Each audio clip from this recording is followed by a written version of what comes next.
我们的空间站每天都在世界人民的头顶上飞过，我们的经济和军事力量把美国愁得睡不着觉。中国是怎么做到的？这个对拉美国家当然有吸引力了。所以中美洲国家和中国建立外交关系，这是历史潮流，顺之者昌，逆之者亡。各位网友大家好，欢迎来到包明说。这期的话题我们说的是中国和尼加拉瓜恢复外交关系，是为了找美国的别扭吗？尼加拉瓜和中国恢复外交关系之后台湾当局找各种理由为自己开脱。其中一种说法是，中国大陆是为了找美国的不自在，是为了在美国的后院增强影响力，才抢走了台湾的邦交国。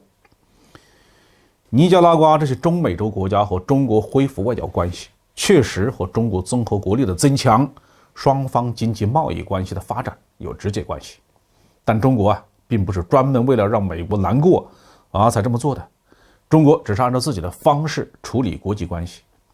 至于台湾当局丢了自己的邦交国，某种程度上只是中国经贸活动和对外援助活动的附带成果而已。从门罗总统开始美国就把整个拉丁美洲看成了自己的后院，阻止任何其他的势力介入。当时后院的说法主要是针对欧洲殖民主义国家，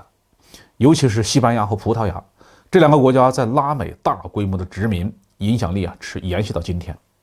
连墨西哥都还在说西班牙语不过当美国通过战争打败了西班牙之后，这片辽阔的土地就真的成了美国的后院，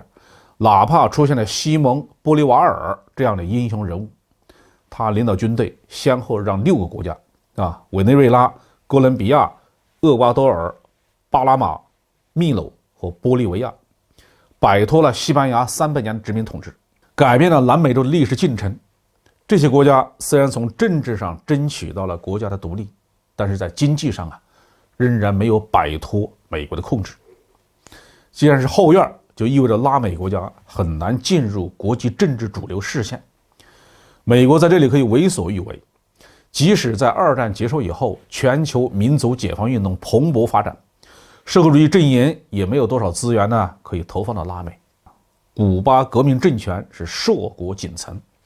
其他国家都被纳入了美国经济轨道。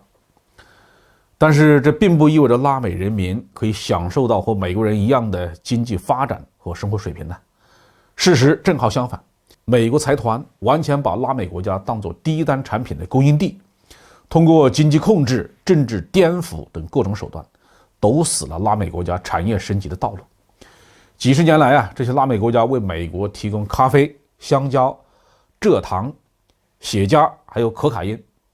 他们自己就只能得到微薄的利润，人民生活是极度的困苦。中国的崛起为拉美国家带来了新的希望。首先，中国是一个巨大的市场，我们就说咖啡和香蕉这2种东西，中国自己能种咖啡的地方很少，大部分的咖啡豆都要进口，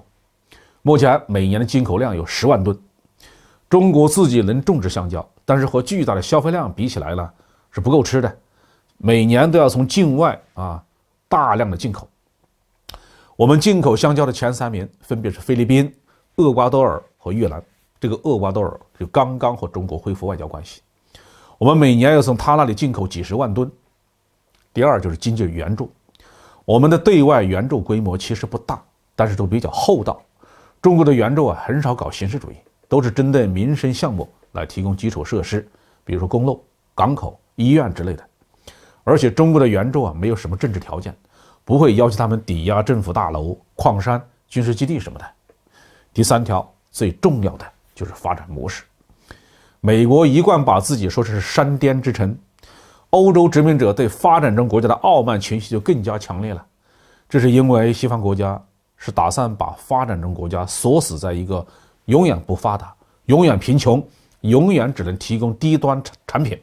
人民永远低素质的位置上。包括拉美国家在内，第3世界国家不是没有抗争过，但是全都失败了。那么中国为什么能够成功？要知道几十年前拉美国家还是俯视中国的，认为中国比拉美还穷还落后。但是转瞬之间，中国就成了一个先进发达的国家，我们的空间站每天都在世界人民的头顶上飞过，我们的经济和军事力量把美国愁得睡不着觉。中国是怎么做到的？这个对拉美国家当然有吸引力了。所以啊，中美洲国家和中国建立外交关系，这是历史潮流，